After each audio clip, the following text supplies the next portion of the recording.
여러분, 살아가면서 가장 힘든 순간은 언제일까요? 돈이 없을 때, 인간관계가 무너질 때, 혹은 꿈이 좌절될 때, 우리는 그 순간마다 더는 못 버티겠다고 말하게 되는데, 바로 그 순간 19세기 독일의 위대한 철학자 프리드리히 니체는 전혀 다른 관점을 제시하며 살아갈 이유를 아는 사람은 어떤 고통도 견딜 수 있다라고 말했고, 이 말은 단순한 위로가 아니라 인생의 본질을 꿰뚫는 날카로운 통찰로서 니체 자신이 평생 극심한 두통과 위장병, 정신적 고통에 시달렸지만 바로 그 고통의 경험을 통해 인류에게 가장 강력한 삶의 철학을 남길 수 있었던 것입니다. 니체는 1844년에 태어나 어린 시절 목사였던 아버지를 잃었고 젊은 나이에 바젤대학교 교수가 되었지만 건강 악화로 사임해야 했으며 사랑하는 여인 루 살로메에게 거절당하고 친구들과도 점차 멀어지는 등 인생의 온갖 시련을 겪었지만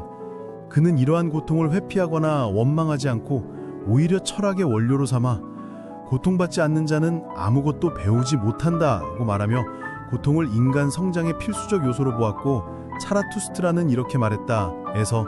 네가 깊이 들여다본 시면이 너를 들여다보고 있다고 썼는데 이는 우리가 고통과 어둠을 직시할 때 그것이 우리를 변화시킨다는 의미로 도피가 아닌 직면을 통해서만 진정한 성장이 가능하다는 것입니다. 니체는 고통을 부정하지 않았으며 고통 없는 인생은 없다. 오히려 고통 속에서 인간은 강해진다고 강조했는데 실제로 연대 심리학에서도 고통의 경험이 인간을 단단하게 만든다고 하며 미국 심리학자 칼룸 연구팀이 30년간의 장기 연구에서 고통을 겪은 사람들이 그렇지 않은 사람들보다 더 회복 탄력성이 강하다는 사실을 밝혀내어 고통이 삶의 적이 아니라 성장의 재료라는 것을 과학적으로도 증명하고 있습니다. 하지만 여러분, 아무리 강한 사람도 살아야 할 이유를 잃으면 무너지게 되는데 니체의 명언의 핵심이 바로 여기에 있어서 우리가 아무리 힘든 일을 겪어도 내가 왜 이 고통을 견뎌야 하는지 그 이유가 분명하다면 고통은 더 이상 짐이 아니라 목적을 향한 과정이 되며 예를 들어 암 환자가 힘든 치료 과정을 견디는 이유는 사랑하는 가족과 더 오래 함께 있기 위해서이고 그 이유가 있기 때문에 고통은 사라지지 않지만 견딜 수 있는 힘으로 바뀌는 것이며 마라톤 선수가 42.195km의 고통스러운 거리를 달리는 이유도 결승선에서의 성취감과 자신의 한계를 뛰어넘는 기쁨이 있기 때문이고 의대생이 밤낮 없이 공부하는 고통을 견디는 이유도 환자를 치료하겠다는 사명감이 있기 때문입니다. 그렇다면 우리도 스스로에게 물어야 합니다. 나는 왜 살아야 하는가? 무엇을 위해 지금 이 길을 가고 있는가? 라고 말이죠. 심리학자 빅터 프랭클이 아우슈비츠 수용소에서 살아남은 경험을 죽음의 수용소에서 라는 책으로 남겼는데 그가 버틸 수 있었던 이유는 이 고통을 기록해 인류에 알리겠다는 사명감이 있었기 때문이며 그는 인간은 어떤 상황에서도 삶의 의미를 찾을 수 있다고 말했는데 바로 이것이 니체의 조언과 맞닿아 있어서 고통을 견디려면 삶의 이유를 찾아야 한다는 것입니다. 니체는 또한 나를 죽이지 못하는 고통은 나를 더 강하게 만든다는 유명한 말을 남겼는데 우리가 고통을 나를 무너뜨리는 적으로만 바라보면 절망하지만 이 고통이 나를 단련시키고 있다고 생각하면 고통은 더 이상 두려운 존재가 아니며 스포츠 선수들이 훈련의 고통을 즐기는 이유도 고통이 성장을 의미한다는 걸 알기 때문인 것과 같은 원리이고 보디빌더가 근육이 찢어지는 고통을 참는 이유도 그 고통이 더 강한 근육으로 재생될 것을 알기 때문이며 기업가가 사업 실패의 고통을 겪으면서도 다시 도전하는 이유도 그 실패가 성공의 밑거름이 될 것을 믿기 때문입니다. 니체에게 고통은 단순히 참는 것이 아니라 그 고통을 통해 새로운 나로 태어나는 과정이었으며 그는 고통 속에서 새로운 가치를 만들고 고통을 넘어 자기 삶을 창조하는 사람을 초인이라고 불렀는데 초인은 기존의 가치 체계를 극복하고 스스로 가치를 창조하는 존재로서 고통을 회피하지 않고 오히려 그것을 자신을 시험하고 강화하는 기회로 보는 사람들이며 신은 죽었다고 선언한 니체는 전통적인 종교나 형이상학적 가치들이 더 이상 우리에게 의미를 주지 못하는 현대사회에서 우리 스스로가 가치의 창조자가 되어야 한다고 주장했고 초인이 되는 과정은 3단계로 나뉘는데 첫 번째는 낙타의 단계로 무거운 짐을 지고 사막을 건너듯 기존의 가치와 도덕을 그대로 받아들여 살아가는 단계. 대부분의 사람들이 이 단계에 머물러 있으며 두 번째는 사자의 단계로 나는 원한다고 말하며 기존 가치에 도전하고 기존의 것을 부정하고 반항하는 단계이지만 사자는 파괴할 수는 있어도 새로운 것을 창조하지는 못하며 마지막 세 번째는 어린아이의 단계로 순수한 창조의 존재가 되어 신성한 긍정을 통해 새로운 가치를 만드는 것이 바로 초인의 모습이라고 할 수 있습니다. 여러분, 이제 니체 철학의 핵심 사상 중 하나인 운명의, 즉 아모르 파티에 대해 살펴보겠는데, 이는 단순히 운명을 받아들이는 것을 넘어서 적극적으로 사랑하라는 것으로 나의 공식은 운명이다. 단류되기를 바라지 않는 것, 앞으로도 뒤로도 영원토록 그러지 않는 것이다. 필요한 것을 견디는 것이 아니라 사랑하는 것이다 라고 니체가 말했듯이 모든 경험이 우리를 만드는 재료이므로 기쁨과 슬픔, 성공과 실패, 건강과 질병, 사랑과 이별, 모든 것이 우리라는 작품을 완성하는 필수 요소들이며 어떤 부분이라도 거부한다면 온전한 자신이 될 수 없다는 것이 니체의 관점입니다. 운명에는 체념이 아니라 가장 적극적인 삶의 태도로 현재의 모든 것을 긍정하고 받아들임으로써 비로소 미래를 창조할 힘을 얻게 되며, 과거에 대한 원망이나 현재에 대한 불만으로 에너지를 소모하는 대신 모든 것을 자신의 것으로 만들어 앞으로 나아가는 강력한 정신력을 기르는 방법이고, 예를 들어 스티브 잡스가 애플에서 해고당했을 때 그는 그 경험을 원망하지 않고 오히려 인생에서 일하는 최고의 일이라고 말했으며, 그 시기에 픽사를 설립하고 넥스트를 만들어 결국 더 큰 성공을 이룰 수 있었던 것처럼 우리도 삶의 모든 경험을 부정하지 않고 긍정할 때 진정한 성장이 가능해집니다. 니체의 영원 회귀 사상은 우리의 삶이 똑같이 무한히 반복된다는 가정으로, 만약 지금 살고 있는 삶을 정확히 똑같이 모든 기쁨과 고통, 모든 순간을 영원히 반복해서 살아야 한다면 어떨지를 묻는 철학적 사고 실험인데, 니체는 이를 가장 무거운 짐이라고 불렀지만 동시에 가장 위대한 학원이기도 하다고 보았으며, 만약 자신의 삶을 영원히 반복해도 좋다고 말할 수 있다면 그것은 진정으로 삶을 긍정한다는 증거라고 했습니다. 영원 회귀의 가르침은 우리에게 당신은 지금 이 순간을 다시 살고 싶은가? 라고 묻고, 답이 아니오라면 무언가를 바꿔야 한다는 것을 깨닫게 해주며, 고통의 순간에도 영원 회귀가 적용되어 지금의 고통을 영원히 반복해야 한다면 처음에는 끔찍하게 느껴질 수 있지만 이 고통까지도 나의 삶의 일부이며 나를 만드는 필수적 요소라고 보아 그것마저도 긍정할 수 있다면 진정한 자유를 얻는다고 했습니다.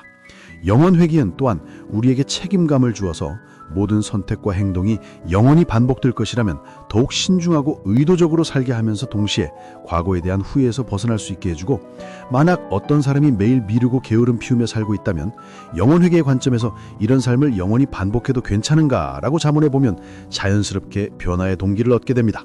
니체의 권력의 의지는 다른 사람을 지배하려는 욕구가 아니라 자기 자신을 극복하고 끊임없이 성장하려는 내적 동력을 의미하며, 모든 생명체는 권력의 의지를 가지고 있어서 식물이 햇빛을 향해 자라는 것, 동물이 영역을 확장하려는 것, 인간이 자신의 능력을 발전시키려는 것 모두가 권력의 의지의 표현이고, 고통과 관련해서 보면 고통은 우리의 현재 상태가 한계에 부딪혔음을 알려주는 신호이며, 권력의 의지는 우리로 하여금 그 한계를 극복하려 하게 만드는 원동력이 됩니다. 고통은 진보를 위한 자극제다라고 니체가 말했듯이 편안함 속에서는 성장이 없고 도전과 어려움, 그리고 고통이 있어야만 우리는 자신의 한계를 뛰어넘을 수 있으며, 자신을 정복하는 자가 가장 위대한 정복자다라고 했듯이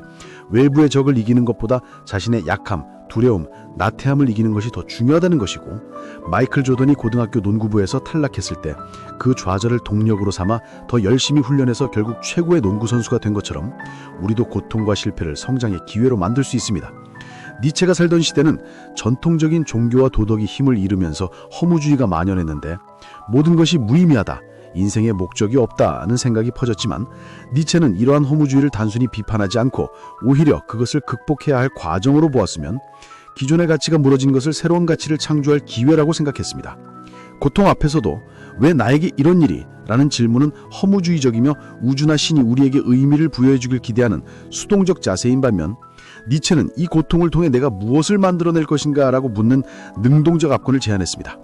예술가가 고통을 예술로 승화시키듯 우리도 우리의 고통을 성장의 재료로 만들 수 있으며, 시련의 아픔을 통해 더 깊은 사랑을 배우고, 실패의 경험을 통해 더 나은 성공을 준비하며, 질병을 통해 건강의 소중함을 깨닫는 것처럼 모든 경험을 의미 있게 만들 수 있습니다. 니체가 제안한 예술가로서의 인생은 자신의 삶은 하나의 예술 작품으로 만들어가는 것으로 예술가가 어떤 재료든 아름다운 작품을 만들어내듯 우리도 기쁨과 슬픔, 성공과 실패를 모두 활용해서 아름다운 인생이라는 작품을 만들 수 있는데, 이때 중요한 것은 똑같은 경험이라도 어떤 스타일로 받아들이고 표현하냐에 따라 전혀 다른 의미가 된다는 점입니다. 일상에서 니체의 철학을 실천하는 방법으로는 첫째, 고통을 만났을 때 왜? 라고 묻지 말고 어떻게 이를 통해 성장할 것인가? 라고 물어야 하며, 고통의 원인을 찾는 것보다 그것을 활용하는 방법을 생각하는 것이 더 생산적이고, 둘째, 매일 작은 도전을 해서 편안한 영역에서 벗어나는 연습을 하는데 조금 더 일찍 일어나기, 새로운 기술 배우기, 어려운 책 읽기, 새로운 사람들과 만나기, 두려워하던 일에 도전하기 등 작은 것부터 시작하는 것이 좋습니다. 셋째,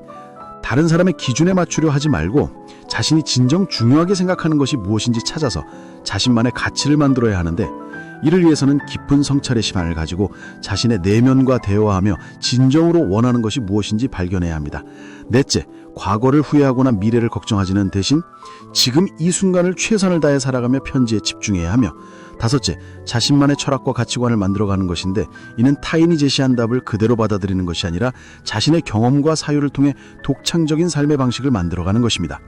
니체는 별이 되려면 먼저 내 안의 혼돈을 춤추게 해야 한다라고 말했는데, 이는 고통과 혼란이 우리를 빛나게 만드는 필수 요소라는 뜻으로 그것들을 피하려 하지 말고 오히려 그것들과 춤을 추며 자신만의 아름다운 인생이라는 작품을 만들어가야 한다는 것입니다.